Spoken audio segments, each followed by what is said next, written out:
Hey everyone, it's Johanna from StitchCraft, and I wanted to make a little video about all of the things that I brought back with me from going to the Vogue Knitting Live event in New York City this past weekend. As you know, I'm a beginner knitter, and I left my knitting bag that I bought, one of the cute things, in my bag, but I brought back some really cool things. And being a beginner knitter and new in the yarn industry and a first-time attendee, it was just mind-blowing and exciting.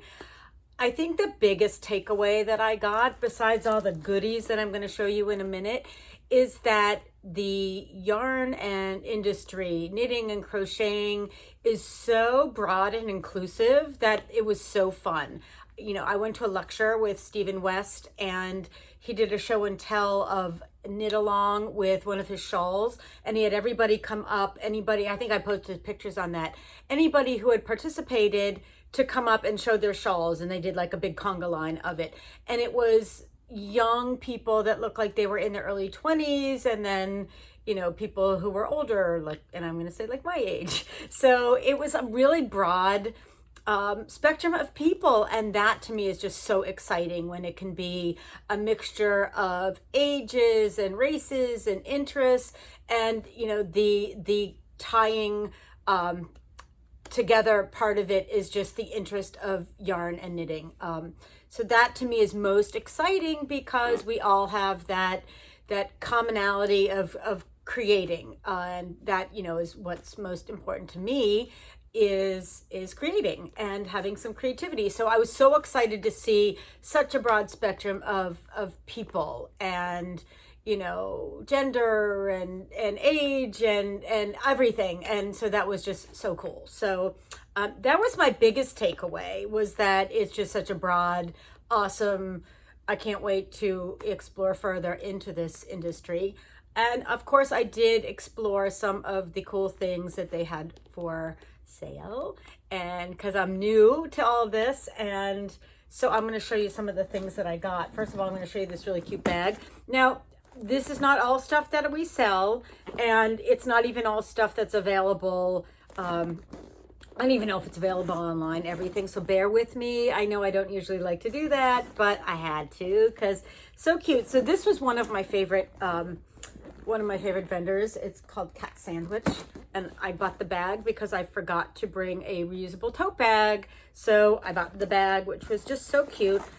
Okay, so this is Stephen West's newest book, West Knits Best Knits, and this is number 3, The Shawl Evolution. And some of the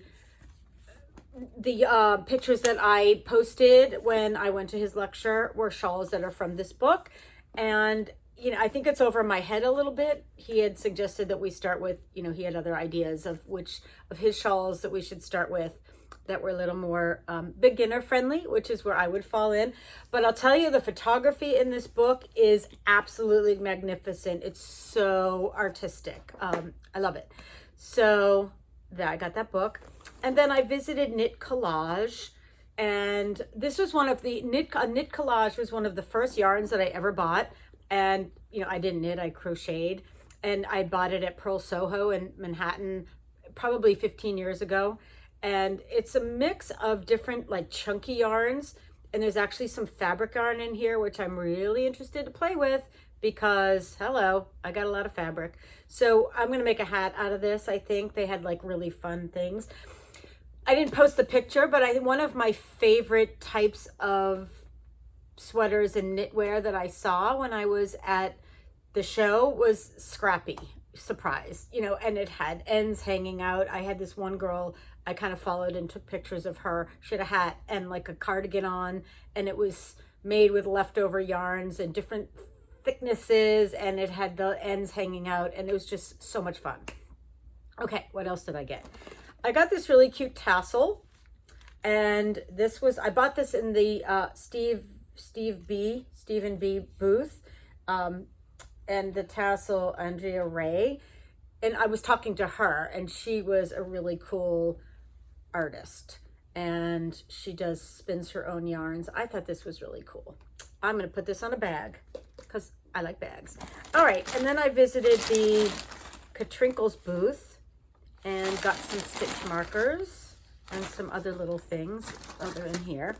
Okay, so I got some yarn, and this is, okay, so this is, I was pulling out, I don't have a stash. Isn't that cool? I don't have a stash. I have like more fabric than I know what to do with, but I don't have a stash of yarn. So I was, after I went to Stephen West's lecture, I realized that I had to buy some yarn. So I started pulling together some nice color combinations, and I wanted to try some other brands of yarn because you never know what I want to bring in here. So I went to one called the Fiberists, and really cool guys that dye their own yarns, and it's super, super soft. So this is fingering that's merino, and I don't even know what this is.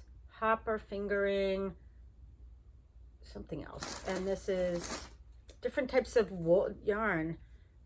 And I don't even know, wool and wool, yak, and silk. Yak, it's so soft. Okay, so wool, yak, and silk. And this is also wool, yak, and silk.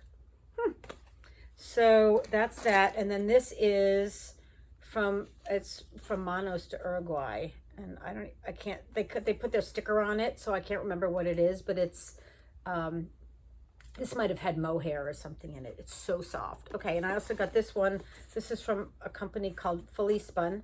It's also fingering, but it's black and white, like Tweety looking. Isn't that cool? I like it. All right, so back to Cat Sandwich, which was where I got the bag. Okay, you know what my palette is. You know I'm a color person. I loved this yarn. It's like ice creamy, yummy colors. You know I'm like a Lily Pulitzer color person. So I have pink and blue. I don't know what I'm making with this, so don't ask. And then this is another one that also had teal in it. So, you know, I stuck with my color palette because I had no yarn. Here's another one. This is like a white, and it's called Ice Cream Cone Cupcakes. Like, they have really cute names for these. So, you know, that's for my own stash because I needed color.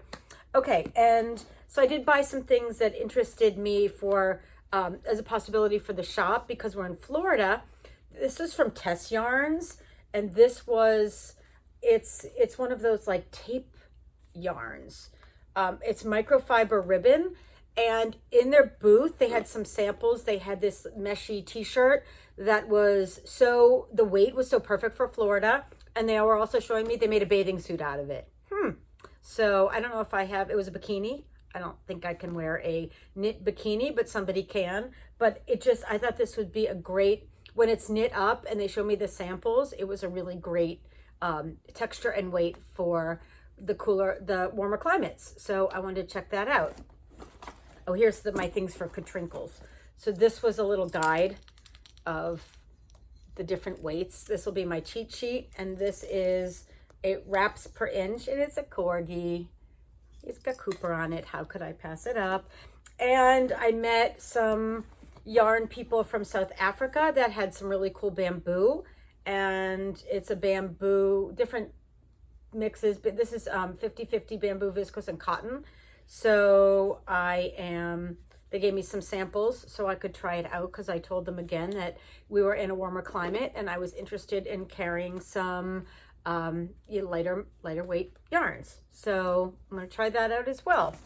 All right, so I got these really cool different ways to close shawls. It's a company called Jewel, and they have these little like snap things. Can you see that? And it goes on your shawl or on your sweater, and it goes through the hole. So if you didn't have a buttonhole, it's kind of like a temporary button, and you can unscrew there so you put it through the little hole. So it's kind of like a sweater clip or a shawl clip. And there's this shape. This one is a wrap, so a shawl wrap, and then it has this little mini like carabiner, and you just put it through so you can, wrap up your shawl and put it through. And there was one other one. Okay, I don't see it. It was like a little button. Okay, so that was bag number 1, and bag number 2 is, okay, I really liked these ladies, and they dye their yarns in Florida. And it's called Create For You by Laura. And this is a shortcut cowl kit.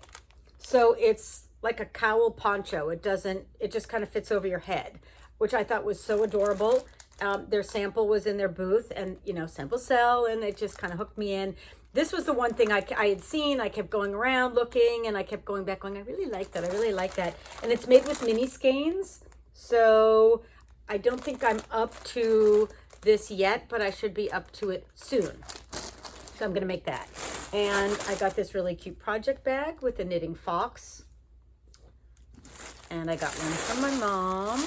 And what else? Okay, so I think that's it. There's a few other little samples and lots of cards.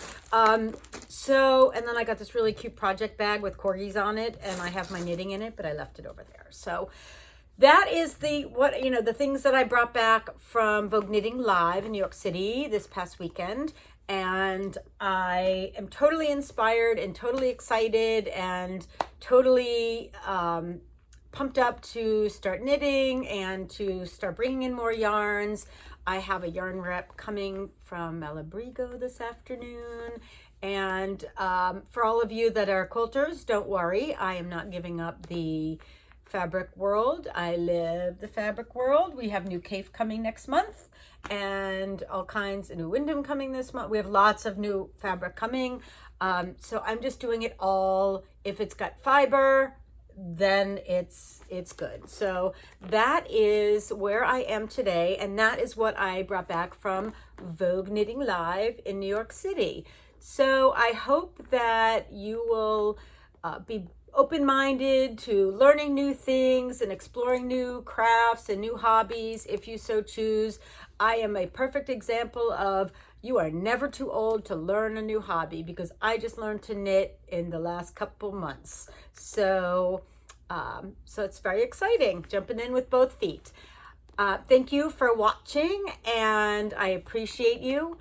Make time to make something and have a great creative day. See y'all soon. Bye.